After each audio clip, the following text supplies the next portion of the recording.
Thank you for having me on today to talk to International Day of People with Disability. This year's theme is amplifying the leadership of persons with disability for an inclusive and sustainable future. And I think really we need to start with our culture and the way we work in an employment context. A recent study showed that over 30% of people are not willing to disclose their disability in the workplace.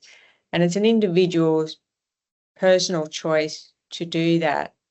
But I guess the wonderful benefits to be gained through disclosure is organisations can set up systems and processes to be more inclusive and responsive, which should already be set up in the first place. But you need to ask that question, why are people not disclosing? And there's many reasons for that. And I think about a younger version of myself as a university graduate. And there was no way I wanted to disclose that I wore hearing aids and I had a hearing loss, although people would have picked that up. And that was really a fear that I wouldn't get the roles that I was after, that somebody else would get the job ahead of me. And the Diversity Council of Australia recently did some studies on this, and that was one of the number one factors why people don't disclose, for fear they won't get the job.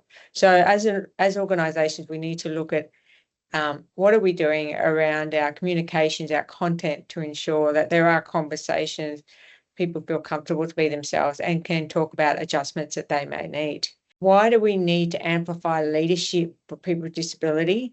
Is we need role modelling. We know the benefits of having diversity in our leadership enhances organisations and their opportunity to connect with the people they serve, but to ensure they have diversity in their workplace. And again, when I was starting out in my career, I was looking for those people that might have had a disability, just so I knew that there was a pathway for me, that people with disability did have success in careers. And I can't tell you how excited I was when I met a colleague who was a few years older than me, that was a journalist for a major broadcaster. And it was, in some ways, it was such a relief. I thought, wow, okay, I can make it as a person wearing hearing aids, and people are successful with disability. Ensuring a diverse and inclusive organisation, community club, workplace requires leadership from the top. It requires a commitment. It has to go beyond, we're doing this because it feels right. We need that commitment to show that we are doing this because we want to ensure that everybody is included and has access. So then you drill down to, what does that actually look like? And I'll give the example of a well-known politician that is working out of our Parliament House. That person doesn't have the same seamless access across the Senate floor as their peers.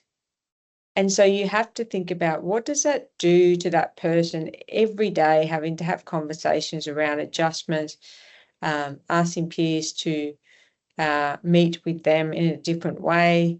They don't have that fluidity to move around, and it's not right. And this is where the mental fatigue kicks in for people with disabilities, that constant having to check in, make plans, ask for adjustments. I'd like to finish off by challenging all of us to really think about our attitudes and mindsets of what we think is acceptable in terms of inclusion. Are we truly committed to ensuring that no one is left behind, and that we go beyond the status quo to actually continually challenge how we do things and make the adjustments that are required, but not the person with the disability that is the problem. It's our mindsets. And we know with wonderful technology and innovation, there's so many ways we can find solutions to ensure that everyone is included